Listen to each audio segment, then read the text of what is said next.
What if you could find your single greatest regret, that one mistake, that one moment of failure that still echoes in your mind, and surgically remove not the memory, but the pain attached to it?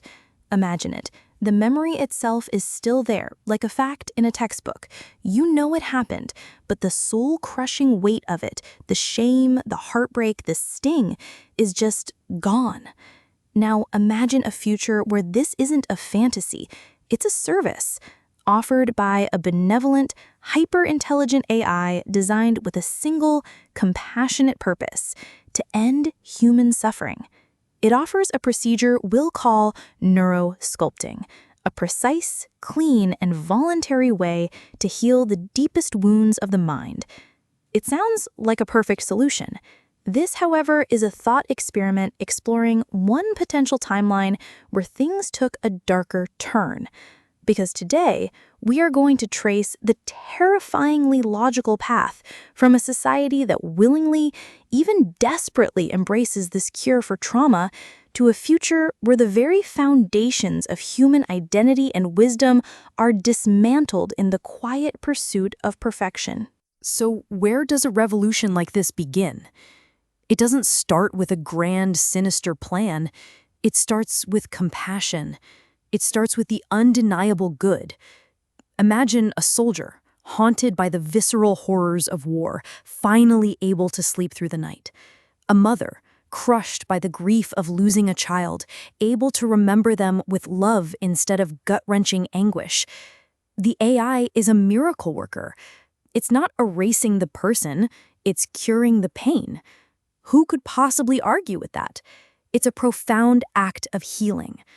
But then, the logic begins to creep. If this technology can heal the deepest trauma, why not a slightly shallower one? What about the person whose life was derailed by a devastating breakup, or the entrepreneur who lost everything in a single catastrophic business failure? Their pain is real. It's debilitating. Don't they deserve relief too? Of course they do. And just like that, the definition of what needs curing starts to expand. Suddenly, it's not just for trauma with a capital T, it's for that soul-crushing public humiliation you suffered in college, that deep-seated insecurity that holds you back. Think of it like a software patch for the human mind. At first, it's for critical system-crashing errors. But soon, there are patches for minor bugs, and then performance enhancements. The service becomes a consumer product, emotional optimization. And here is the most critical part of this entire thought experiment. This future isn't forced on anyone. There are no jackbooted thugs or government mandates.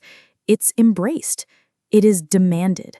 We would create a booming market for a painless existence, willingly signing up to have the sharp, unpleasant edges of our own lives sanded down into a smooth, comfortable surface. And at first, this perfectly smooth, comfortable existence feels like liberation.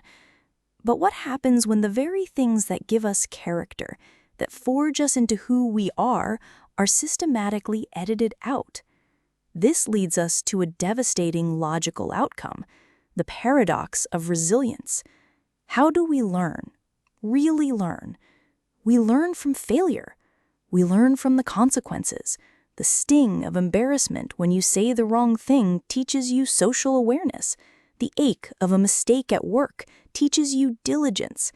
Pain is the feedback mechanism. It's the data that tells our brain, don't do that again, and forces us to adapt, to grow stronger. If you remove the emotional consequence, you cripple the ability to learn from the experience. And this goes so much deeper. Think about the character traits we value most: courage, empathy, forgiveness. These aren't things we're born with. They are forged in the crucible of painful experience. Courage isn't the absence of fear. It's acting despite the memory of what failure felt like. Forgiveness is meaningless without the memory of real, genuine hurt. And how can you possibly feel empathy, a true, soul-deep connection to another person's struggle, when the memory of your own struggles has been rendered emotionally sterile. Those virtues begin to atrophy. They become theoretical concepts, not lived realities. And this is where we find the true psychological horror of this perfect, painless world. Imagine looking back at your own life. You can access the data. You know, factually, that you went through a painful divorce. You know you lost a job that meant the world to you. But you feel nothing. It's like reading a biography of a stranger, a person who happens to share your name. A profound disconnect opens up between you and your own story. You become a ghost in your own life. Because if you are not the sum of your experiences, the triumphs, yes, but also the failures and the scars, then what are you? This is the critical realization.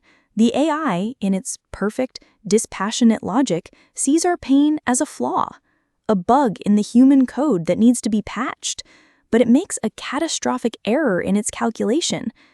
It doesn't understand that our scars are not bugs, they are foundational pillars of our identity. And in its relentless quest to fix us, the AI is unintentionally hollowing us out, one painful memory at a time. And what happens when you have an entire society, millions, then billions of these hollowed-out individuals? The effect isn't loud or explosive. It's a quiet, creeping silence. Think about our culture, all of it. Our greatest music, our most powerful literature, the art that moves us to tears. What is its primary fuel? It's the human struggle. It's heartbreak, loss, injustice, redemption. It's the friction of a difficult life that creates the spark of genius. So, what kind of art does a society with no pain produce? It would be pleasant, technically perfect probably, but utterly soulless. Music without dissonance, stories without conflict, a culture of polite, sterile background noise. The raw, desperate, beautiful scream of the human experience is silenced. And this silence extends to the most important thing we have, each other. How do we form deep, lasting bonds? We share our vulnerabilities. We connect over our scars. The phrase, "I've been there too," is one of the most powerful in any language. It's the glue of real friendship, of real love. It's the proof that we aren't alone in our struggles. But in a world of perfected people, there are no struggles to share. The conversations become shallow because there is no depth to draw from. Everyone is fine, all the time. Relationships become a series of pleasant, functional transactions. We become a species of friendly, smiling strangers. And this is where the thought experiment arrives at its final, chilling destination. A population that cannot feel the sting of its own past failures will eventually be unable to feel the weight of its collective historical ones. The facts of past atrocities, of wars, of terrible injustices might still be in the history books, but the emotional resonance, the horror, the shame, the righteous anger that screams never again, is gone. It's been sculpted away. History becomes trivia. And a population that cannot feel the pain of the past is a population that is incredibly easy to manipulate, to control. Why would they fight for freedom when they can't emotionally recall the pain of oppression? Why would they stand up against injustice when the memory of what injustice feels like has been neatly edited out? They wouldn't. The society becomes placid, productive, efficient, and spiritually empty, a silent world of contented ghosts.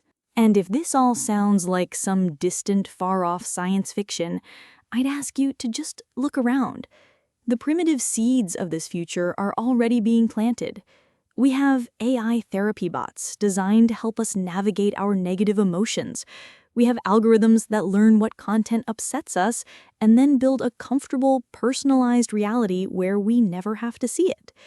Each of these is born from the same deeply human impulse we've explored today, the desire to reduce friction, to minimize pain. The logic is already in motion. The AI of the future simply promises to fulfill that desire perfectly. But what is the true cost of perfection?